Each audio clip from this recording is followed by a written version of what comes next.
the emails. Hard drives crashed. You learned about this months ago. You just told us, and we had to ask you on Monday.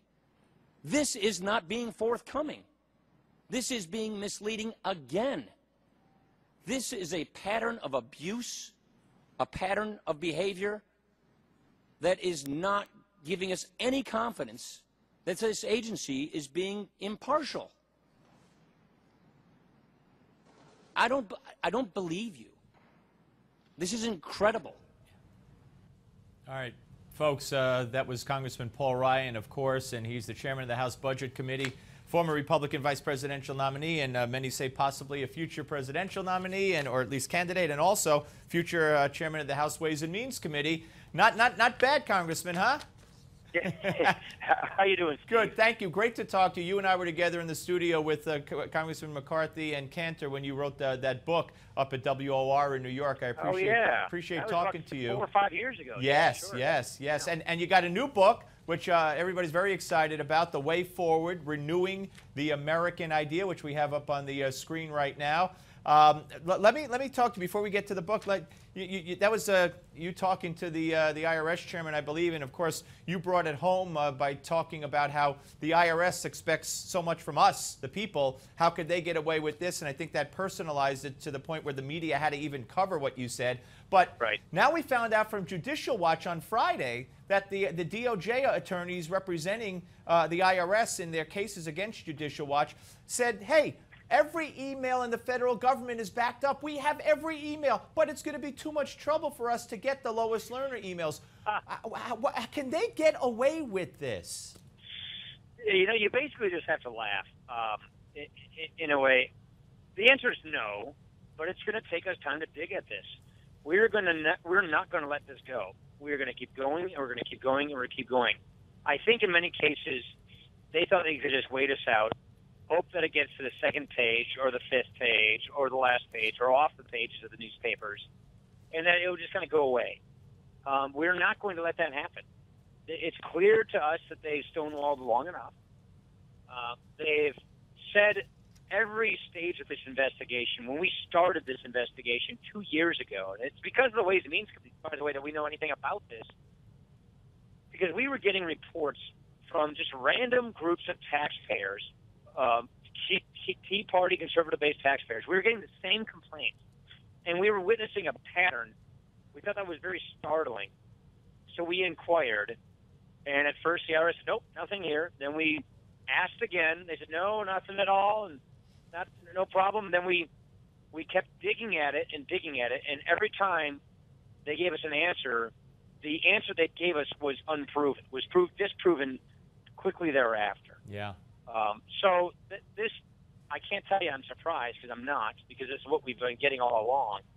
And so we're just going to keep digging and keep going and keep digging and keep going until we get to the bottom of it all. And the reason we're going to do this is not because, you know, President Obama's a Democrat and we're Republicans.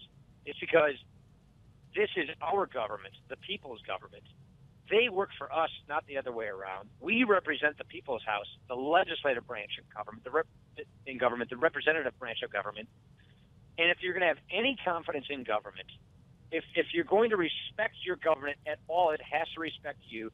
And you have to take these kinds of activities where they knowingly targeted people based upon their political beliefs. Right.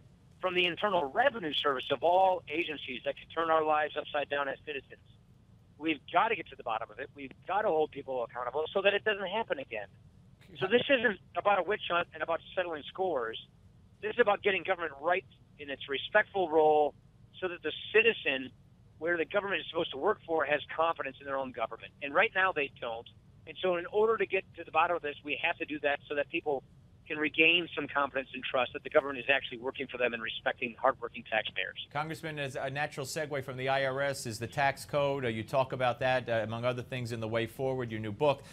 You know, Burger King today bought a company in Canada so they can now move their headquarters offshore. You already have a senator, a Democratic Senator, Sherrod Brown, calling for a boycott of Burger King. Can you blame Burger King to try to escape the American corporate tax rate? No, it's a very familiar, common story, actually. Burger King's just a name brand that we see with it, but you've seen it with non-name brand companies. And I talk about this to a great deal in the book, which is you need to get our tax system competitive. We tax our businesses so much more than foreign competitors tax theirs. The Canadians tax their businesses at 15%. Our corporations are taxed at 35%, highest in the world. And successful small businesses who file their taxes as individuals, like Subchapter S corporations, are taxed as high as 44.6% because of Obamacare. So we're taxing these jobs overseas. These companies, are either going to do this or get taken over by foreign companies. They're publicly traded companies. And so, I come from Milwaukee. People from Milwaukee and St. Louis complain about the beer industry, Budweiser and Miller, being foreign-owned, and they're basically foreign-owned according to the transactions and the people who just testified at the time because of the tax system. So we're quickly losing American iconic brands because of our government and our policy. This is why in the Ways and Means Committee we have called for strenuously over a number of years for cutting our corporate taxes and getting them all of our taxes down so that we can be competitive. We've had obviously a problem with the administration on that front, and so again, this is just one of the many things that I talk about, which is if we want to get our country back on the right track, if we want a healthy economy that produces good jobs and opportunity for everybody, that helps us fight poverty, that helps us get opportunity, that helps reconnect people with the American dream, the American idea, then we've got a long ways to go, and I wanted to lay out a lot of policies on what to do and how to do that. That's what this book's about. It also says what principles we should use, which are the core founding principles that made the country great in the first place, and how they're so different than the principles of liberal progressivism that the president and his party are practicing these days. So when you hear that a U.S. senator is calling for a boycott, what do you say to him? Well, I know Sherry well. He's a populist. He is a liberal progressive. He's probably proud to call himself one. This is the fatal conceit of this political philosophy. It believes basically that the government should be big, should be intrusive, should control so many aspects of our economy, of our lives, and people should just be content with it. That's just not how the world works. And unfortunately, their philosophy, as it's playing itself out, is crashing into the reality of economics. And this is just one small episode in it. The answer is not to boycott, to estrange, to try and highlight these businesses and call them out. The answer is to make America's economy competitive so we can keep good jobs and grow good businesses. Yeah, okay, I agree with you there, certainly. Let me ask you, you said the other day that you would drive Mitt Romney's bus if he ran again for the nomination, for the Republican nomination for president.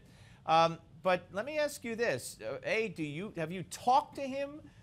Do you think he will run again? And what about you? Do you have desires on that office? I have talked to him. He says he won't run. He said that privately, publicly.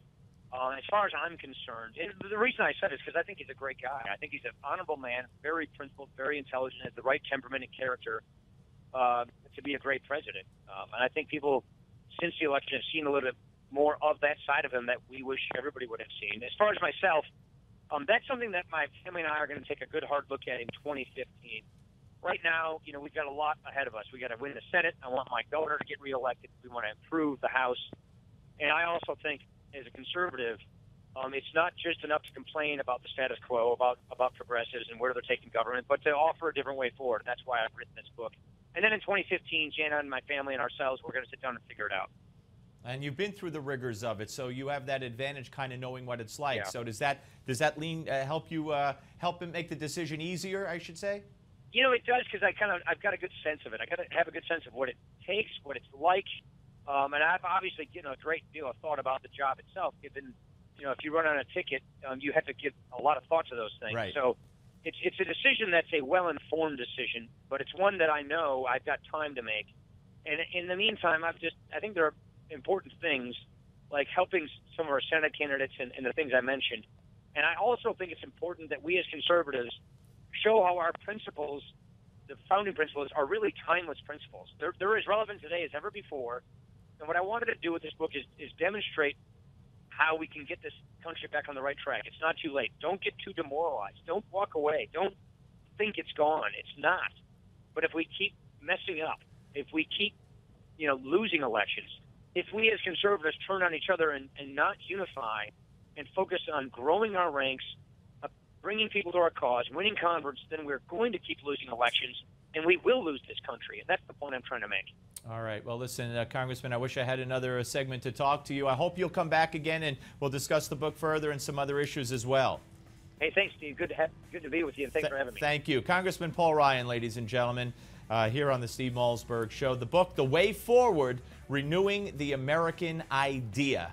And I do wish I had an hour with him, actually, and maybe one day we'll get that here on the Steve Malzberg Show on Newsmax. I think you're going to find all the Gimme Fives today particularly interesting, including the one that's coming up next. That's right, it's next already. Where'd the hour go on the Steve Malzberg Show?